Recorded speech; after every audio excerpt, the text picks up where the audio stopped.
Welcome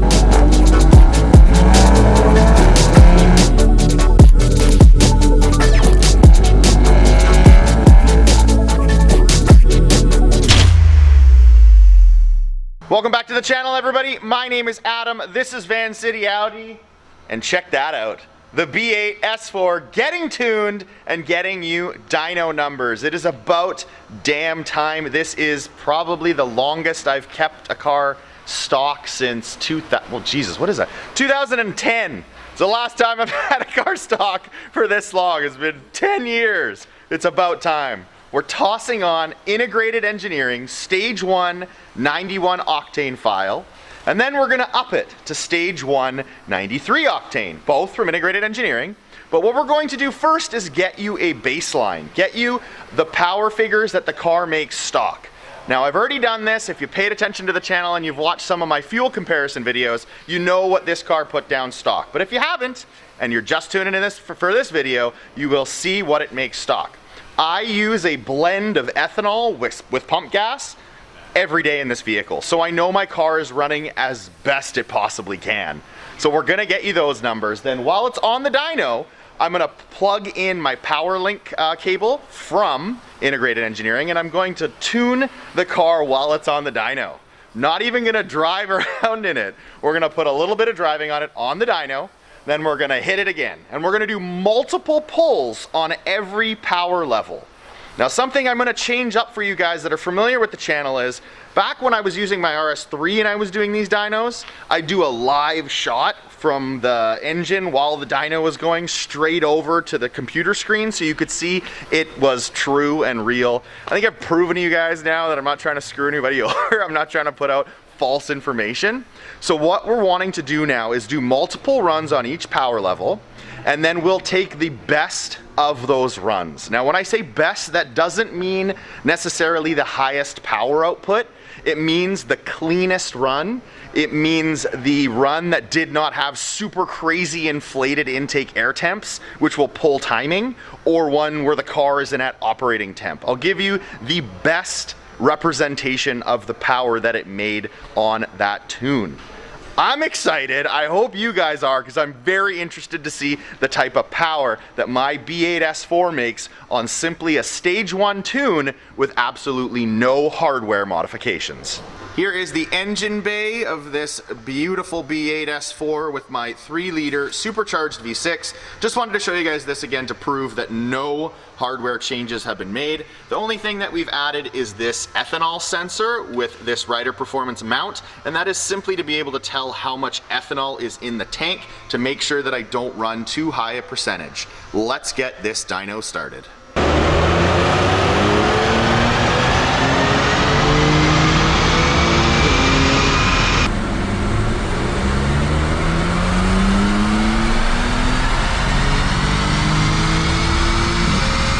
Here is our baseline run with this completely stock B8 S4. We're making 329 wheel horsepower, 318 foot-pounds of torque. There are the curves for you. And now that we have that baseline done, we are going to be tuning the car and stepping it up to stage 1, 91. So as a friendly reminder to everyone, this is a Mustang dyno. And I have chosen to show you a DynoJet calibration on this Mustang dyno for the dyno figures. Reason being is, if I left it as a Mustang dyno, the numbers are significantly less. It's almost as if it's not believable. Now, for those of you that are familiar with the channel and you watch me in the RS3 stuff, I did the same thing because I'm running 9s in that thing and it would have shown that I was making 450 wheel horse. No one's gonna believe that. So we're using a DynoJet calibration through and through on my B8 S4, just like we did on my RS3, where there is a calibration that the guys here at Racing Greed have figured out over the years to kind of compensate for the difference between a Mustang dyno reading and a DynoJet dyno reading. So with this E18 blend I think I'm running today and Chevron 94, those were my power figures for our baseline run. Now that we've knocked out those runs as a stock vehicle, flashing the car over, all those beeps and boops, We are now tossing on the Stage 1 91 octane file from Integrated Engineering. To ensure that this beast of a car runs as well as it can be, I am flashing the DSG as well. Now we're gonna get 7,200 RPM shifts. Obviously, you get a sweet 3,400 RPM launch control, but for the sake of this video, we're just concerned about the 7,200 RPM shifts.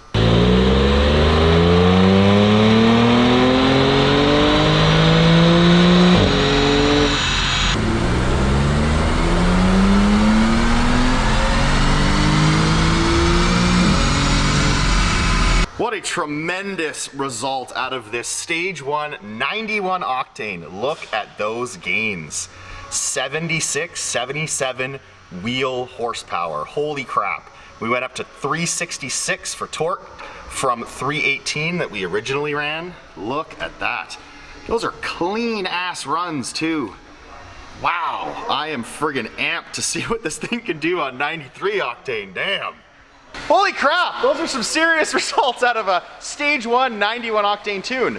We have left the transmission tune the same because it is still utilizing 7,200 RPM shift points. I'm excited to see. I honestly, can it make that much more from 93 octane? I don't know, but I'm super amped to find out.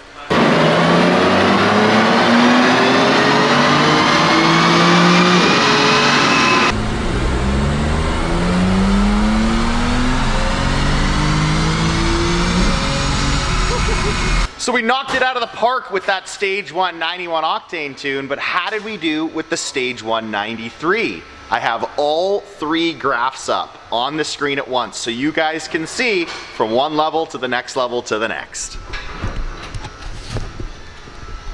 Here is our baseline run, 329 wheel, then Stage 191, 406 wheel, and the 93 tune bumped it up to 414 wheel. For the torque, we started out at 318, bumped it to 366, topped out at 369 on the 93 octane fuel.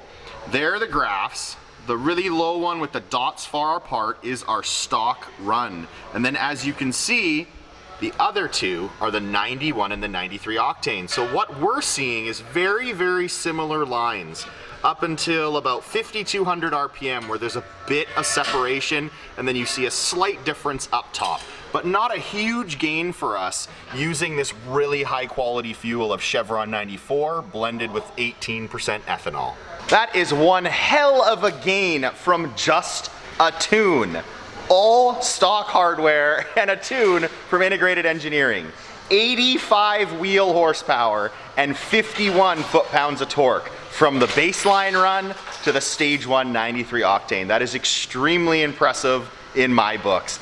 Super stoked and amped to start running this tune every day. I was so sick of running a stock car. Now I got a bit more spice, a little bit more pep in my step. I will continue to modify and show you guys what this car is capable of at each different power level as I go through the Integrated Engineering tunes. There is multiple tunes, there is multiple levels of power, so I will do my best to showcase to you all what I am able to do on my car. The biggest thing I take away from this though is the quality of fuel that I used made a huge difference in the results. If you were to run this car without that ethanol blend when you were stock, the car would have made less power. But because I have such premium quality fuel in there and that blend of ethanol, we made more as a baseline.